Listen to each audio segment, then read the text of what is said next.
Илгә кыю уллар, батыр йөрәкле ирләр тәрбияләгән әниләр, хатын-кызларга дан. Кичә районыбыз мөхтәсибәте хәрби хәрәкәтләрдә катнашучыларның якыннарын Эльвина ресторанына җыйды. Алар өчен табын корылды, ил көннәр тынычлыгы, иминлеге, хәрби хәрәкәтләрдә катнашучылар исәнлеге өчен күмәк, дуга кылынды. Бисмиллахир-рахманир-рахим. Элхамдулиллахи раббил аламин. Күркәм мәҗлеснең кунаклары да күркәм. Алар олы йөрәкле әниләр, сабыр ханымнар. Газиз уллары, сөекле ирләре бүген хәрби хәрәкәтләр барган Украина җирләрендә ватан алдындагы бурычларын үтиләр. Ил көннәрнең тынычлыгын, шатлыклы күрешү көннәрен көтеп яшибез безнең һәрберебез. Дугага күтәрелгән куллар да бары шул теләкләрдә. Саба районы мөхтәсибенең оештыру эшләре буенча урынбасары Гүзәл Шарифуллина сүзләренә караганда, шушы очрашуга әниләрне җыеп, аларны күмәк дугага чакыру төп максат була.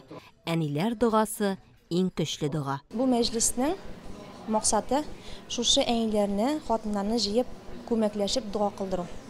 Менә безнең битендә дин буенча шундый хадис та бар. Мин хәсизгәнне түгелгә әйтә алмыйм инде. Яңгыр яуганда мусафир кеше һәм ана дугасы кире кайтарылмый. Менә бүген без шушы әниләрне җыйдык мәҗлескә, бөтенебез бергә күмәкләшеп дуга кылыр өчен, илләребез тыныч булып, балаларыбыз исән сау, ирләребез яннарыбызга исән сау кайтсыннар дип инде. Менә төп максаты шундый. Башкарма комитет җитәкчесе урынбасары Марат Бахманов әни ханымнарга түземлек теләде. Аларны район җитәкчелеге кайгыртып торуын да әйтте. Барыгызга түземлек, сабырлык өчен зур рәхмәт. Йөрәкләребез тиз арада шушы сугышлардан җиңүгә алып кайтсыннар, исән сау кайтсыннар. Инде бүген бергә аралашырга, шундый күркәм мәҗлескә җыелдык.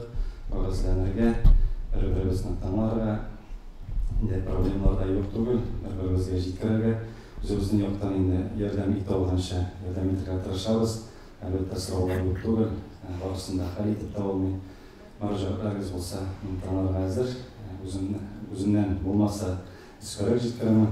Барыгызга тагын рәхмәт әйтәсем. Бүгенге мәҗлесне үтемле вәгазьләре белән Райнур хәзрәт Газизов алып барды. Ул Кукмара районыннан. Үзе дә 3 мәртәбә гуманитар ярдәм белән хәрби хәрәкәтләр барган урыннарга бара. Татарстаннан мобилизацияләнгәннәр белән очраша, алар белән барсын да үз башыннан кичереп 18 сәгать окопта да ята. Анда да егетләребезне үзенең үгет насихатлары белән рухларын ныгыта. Анда баруымның сәбәбе, минем анда туганнарым да юк, минем анда әйтегендә белгән кешеләрем дә юк. Мин үзем хәзрәт буларак бүгенге көндә дөньяның кая барганын, нәрсә булганын аңлар өчен һәм кайтып шушында безнең халкыбызга аңлатыр өчен, чөнки бит инде төрле имеш-мимешләр йөри, булай икән, тегеләй икән дип инде. Инде үзем күреп кайткач, монда кайткан кешегә Ondan кайткач инде монда аңлатырга була нәрсә булганын, ничек икәнен, дөресме, юкмы икәнен, халәтләрен, аты бит инде анда китә, ашавы да юк икән дип ялган сүзләр китә.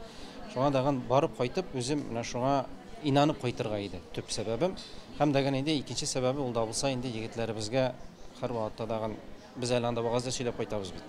Алар үгет насихат та бирәбез. 30 минутлык ким дигәндә барган саен очрашу, алар белән бер кат инде әңгәмә, сорау, җавап дип әйтик инде. Алар аңа да сөенеп калалар инде. Хәзрәтнең тормыш, яшәеш, рухи, материаль кыйммәтләр турында сөйләгән сүзләрен аналар бирелеп тыңлады. Ата-ана, бала хакы берни белән дә чагыштыра алмаслык төшенчәләр. Авырлыкны да, җиңеллекне дә кеше йөрәге күтәрә. Сабырлар гына мактала. Менә бу табын тирәле җыелган әни, ханым, апаларны бала хакы берләштерә. Яннарында булмаган улларын, ирләрен көтү якынайта. Алар телефоннарда да бергә көтәбез исеме белән төркемнәр булдырып аралашалар. Авыр вакытларында бер-берләренә терәк булып, киңәш, табыш алышып, биразга булса да онытылырга тырышалар. Газизләре исә бер генә минутта башларыннан чыкмый. Алар бары тик көтәләр. Минем Ирек исемле малаем. Ул китте декабрьнең 15-е сугышка ук. Экспода торды 2 ай Казанда. Хәзер инде менә 1 ел була инде. Хәбәрләшеп торабыз, отпуска кайта алмады инде. Mama borçulma, все хорошо dey, все әйбәт, бар да әйбәт dey. Мин шуңа да сөйінәмен инде. Үзе киткәч, малай армияга китте. Ул Кировский областька эләкте. Аны теге мобилизацияда булган, аларны бик еракка җибәрмиләр. Исән сау кайтсыннар, бар солдатлар да. Мин Ходай нидә торамын, дагада торамын алар өчен, барсы өчен дә. Кем булсын анда, русмы, милләте кем булса да, бар да исән кайтсыннар. Мин теләктә торам шушылай аларның. Исән сау кайтсыннар. Мин куарт инде, миңа 75 яшь. Хәзер улыма 45 яшь. Озатулар бик авыр булды. Бик авыр. Исән сау кайтсыннар. Бәхетләре алда торсын, гомерләре алда булсын. Менә шул. Менә безнең бик бәләкәй генә бер авылдан 5 егетебез сугыш кырына китеп бардылар. Алар хәбәрләшеп торабыз алар белән. Шалтыратып тырышабыз.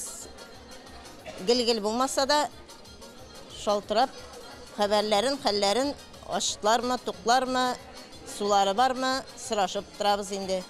Ятарларына да үзләре урын әзерлиләр. Хәлләре бик әйбәт булмаса да, әйбәт дип җавап бирәләр инде. Бар да нормальный, яхшы бездә диләр инде. Үзләренекен үзләре генә беләләр инде. Ярар исән сау булсыннар, башлары исән булсын, исән сау йөреп кайтсыннар. Минем улым Гергунов Руслан Сергеевич 25 сентябрьдә киткәннәр. Бер тапкыр хатыны үлде, аны күмергә кайтты. Хәзер вакытта Саратов, Сватово дигән җирдә сугышта. Шуны көтәбез. Мен аның 3нче группа авыру баласы бар. Опекунство, мин шуны баланы карап үстерәм. Шундай хәлләр. Исән сау әйләнеп кайтсыннар. Сугышлар бетсен, дөньялар тыныч булсын, без дә исән сау булыйк. Шул көтәбез инде, көтәбез. Аллаһ Тәгаләдән сорыйбыз барсындагы. Минем иремне мобилизовать иттеләр сентябрь айында, октябрь айында танковыйдан китте, ноябрьдә сугыш эшенә кирип китте. Элемдә бар, посылкалар җибәреп торабыз. Барысы дагын әйбәт диде. Авырлыклар башта булган, хәзер инде әйбәт дип әйтә инде. Кызыбыз белән Алла бирсә, исән сау кайтуын көтеп калабыз. Отпускаларга кайтып китте. Менә кичә китте отпускадан. Күрешергә насип булды, Аллага шөкер. Менә үзен күргәч, танышлап калдым инде. Тагын бер озатулары ничек булды? Озатулары авыр булды, ләкин аны күргәч күңелләргә, йөрәкләргә рәхәт булып китте инде. Баласы белән танышты, ул киткәчтән балабыз туды. Зато баласы белән күңеленә юаныш алды инде. Минем улым мобилизация буенча сентябрь азагында Казанга алып киттеләр инде. Анда 1-2 ай тордылар. Шуннан бирле сугышта һәр вакыт инде нитеп торабыз, хәбәрләшеп торабыз инде. Әни мин дә бармагач кем барырга тиеш инде ди. Үзе теләп иптәшләрен ташламыйча кашып кайту нияте дә булмады. Бернинди андый ниятләре юк инде. Аллага шөкер, исән сау җиңеп кайтсыннар. Һәр көн инде теләк телим инде. Укыйм инде белгәннәремне. Исән сау кайтып үзенең семьясы белән торсын, балалар ятим булмасын дим инде. Һәр барчабызныкы да исән сау кайтсын дип, һәр бер кеше өчен дә теләргә кушкан бит инде. Менә шулай яшәп ятабыз, Аллага шөкер. Ничә тигенде илгә килгән хәсрәт. Аннан качып калып булмый. Бердән булсак кына җиңәбез бит. Бердән булырга кирәк безгә барыбызга да. Җылап та эш бармый, җыламаска да кирәк, тормышта итәргә кирәк. Без балаларыбыз, без җыласак аларга читен. Без җылап ятып, үзем дә җыламаска тырышам, кайтса да 2-3 мәртәбә инде отпускка кайтып китте, бик хөрмәт итәләр. Анда инде күбесенчә повар булып эшләде, иптәшләрне ашарга пешерде. Бар эшкә дә кулы ята. Бик тәмле итеп пешерә дип мактыйлар инде иптәшләре. Илнар абый гына дип торалар инде. Менә шул миңа шул сөенеч инде, Аллага шөкер. Күңел түрендә балалар өчен горурлык та яши әниләрнең. Аларның улларына үзләре тарафыннан бирелгән дөрес тәрбия асылы бит бу. Раббыбыз кешеләргә файдалы булыгыз ди. Гомерләрне үкенмәслек итеп узарга чакыра. Үкенешкә бирелгән гомерләр генә булмасын.